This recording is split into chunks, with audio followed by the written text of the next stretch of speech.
मैं बंटी। उस शाम मैं और राजू भैया अपने ठेके पर बैठकर बातें कर रहे थे। पता नहीं क्या हो रहा है आजकल, मेरे तो समझ के बाहर है ये सब। हाँ भैया, पिछले ही महीने 4 लोग गायब हो गए, वो भी अपने ही घर से। मैं बता रहा हूँ बंटी, गांव में कुछ तो अजीब हो रहा है। हम दोनों बातें ही कर रहे थे कि तभी चिंटू भागा भागा हमारी दुकान में आया। राजू भैया, राजू भैया। अरे चिंटू, क्या हुआ? हाफ क्यों रहा है? दारू चाहिए क्या? नहीं भैया, वो घर पापा हाथ वो क्या बोल रहा है तू? भैया, वो पापा पापा। अरे क्या हो गया? साफ साफ बता, क्या हो गया पापा को? आप कुछ करो ना भैया। तू शांत हो जा और मेरे साथ चल। उसके बाद राजू भैया चिंटू को स्टोर रूम में लेकर चले गए और मैं वहाँ बैठा बैठा ये सोचने लगा कि आखिर चिंटू इतना डरा हुआ क्यों था और भला राजू भैया उससे अकेले में क्या बात कर रहे थे। लगभग 10 मिनट बाद वो दोनों स्टोर रूम से वापस आ गए। स्टोर रूम से लौटने पर भैया परेशान दिखे तो मैंने उनसे कहा, क्या हुआ राजू भैया, आप परेशान दिख रहे हो? परेशानी की वजह ये है, गौर से देख इस नोट को। ये क्या है? ये पेड़ जैसा हरा हरा क्या उगा हुआ है इस पे? पागल हो गया क्या? इस नोट को गलती से भी हाथ मत लगाना। अगर इस बच्चे की बात में 1% भी सच्चाई है तो बहुत बड़ी गड़बड़ होने वाली है। चिंटू, मैं इस नोट को यहाँ काउंटर पर रख रहा हूँ, इसे छूना मत, और जब तक हम लोग लौट के ना आ जाएं, दुकान में ही रहना। जी भैया। ऐसा क्या हो गया है भैया, सब ठीक है ना? सब समझाता हूँ, पर अभी में चलना होगा। उसके बाद भैया ने ड्रॉवर से एक बंदूक निकाली और अपनी जेब में डाल ली। बंदूक? भैया बंदूक क्यों? तू चल, मैं तेरे को सब समझाता हूँ। तो उसके बाद हम दोनों चिंटू के घर पहुंच गए। घर देखने में काफ़ी अजीब सा था और दीवारों पर इतनी काई जमी थी कि मानो वो घर अरसों से खाली पड़ा हो। घर को इस हालत में देख के मुझे थोड़ा अजीब लग रहा था, तो मैंने भैया से बोला, भैया ये चिंटू के घर की हालत ऐसी क्यों है और हम यहाँ क्यों आए हैं? मैं तुझे पूरी बात बता तो दूंगा, पर उसके बाद तुझे भी मेरी एक बात माननी पड़ेगी। कौन सी बात? वो मैं तुझे बाद में बताऊंगा, पर पहले वादा कर कि तू मेरी बात मानेगा। ठीक है भैया, मानूंगा। तो सुन, तुझे पता है ना, चिंटू का बाप पहले खुद दारू लेने आता था। हाँ। पर 3 महीने से उसने दुकान आना बंद कर दिया और अपने बेटे को दारू लेने भेजने लगा। हाँ। तो चिंटू जब दुकान में आया तो उसने मुझे बीते 3 महीनों की पूरी कहानी सुनाई। उसने कहा पिछले 3 महीनों से उसे अक्सर स्कूल से घर लौटने में देरी हो जाया करती थी, क्योंकि वो स्कूल के बाद अपनी ट्यूशन क्लास करते हुए घर आता था। पर हर शाम उसे वैसा ही नजारा देखने को मिलता था।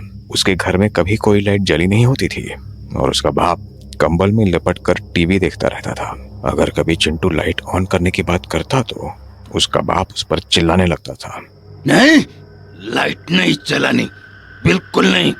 और हाँ, वो टेबल पे पैसे पड़े हैं, जा और मेरे लिए दारू लेके आ, जा।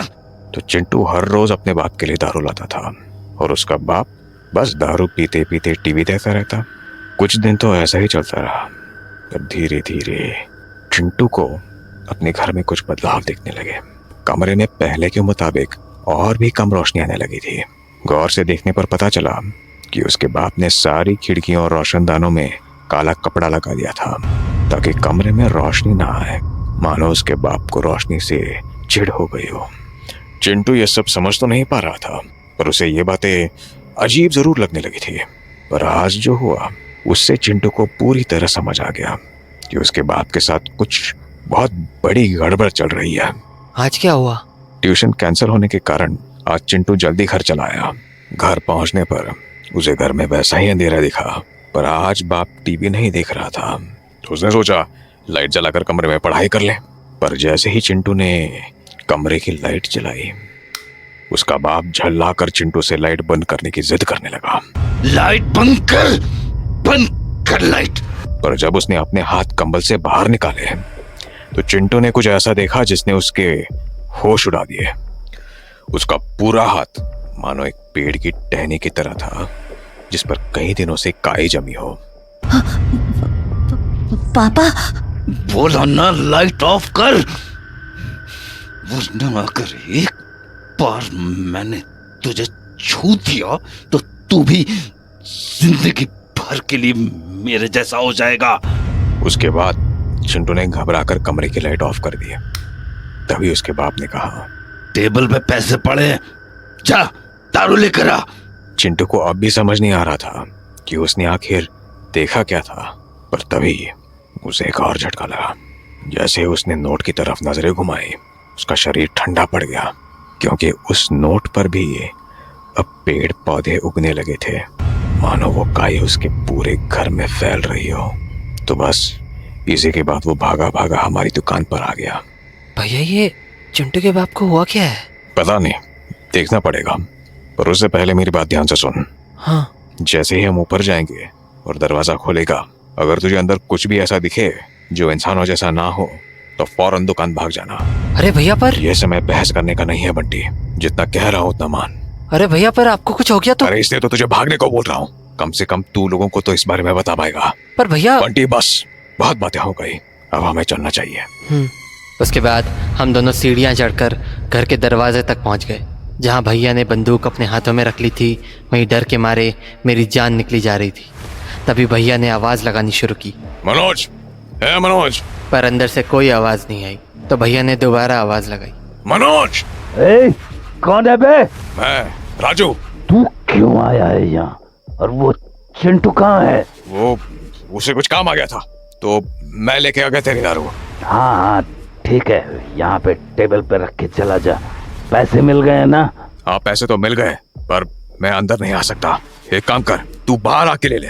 मैं कोई बार बार नहीं आ रहा, तेरे को अंदर रखना है तो रखते आके, नहीं तो जा। नहीं नहीं, ऐसे कैसे वापस चला जाऊं? तूने पैसे दिए हैं, ले ले अपनी दारू।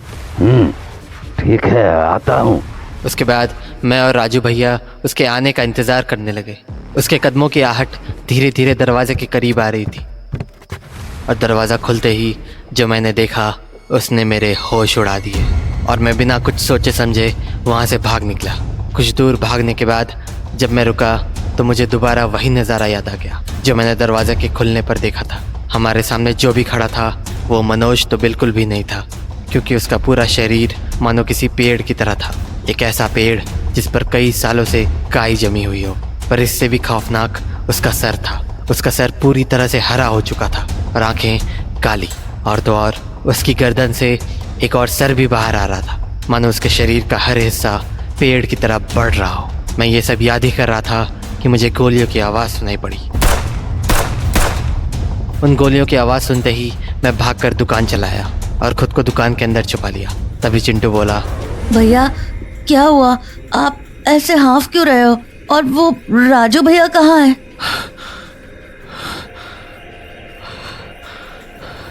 भैया क्या हुआ? पापा कहाँ है? और राजू भैया वो कहाँ है? आते होंगे, तू यहीं बैठा रहे। पर वो आपके साथ क्यों नहीं आए? बस चुप करके बैठा रहे। मैं चिंटू को समझा ही रहा था कि तभी कोई दुकान का दरवाजा खटखटाने लगा। भैया, राजू भैया हैं क्या? दरवाजा खोले। चुप चुप। खटखटाने की आवाज लगातार आ रही थी, पर मैं चिंटू को चुप करवाकर बैठा हुआ था, क्योंकि मैं अभी भी ये नहीं जानता था कि दरवाजे पर राजू भैया थे या फिर वो मनोज। तभी, अरे चिंटू, तू अंदर ही है ना? ला, मेरी दारू दे दे।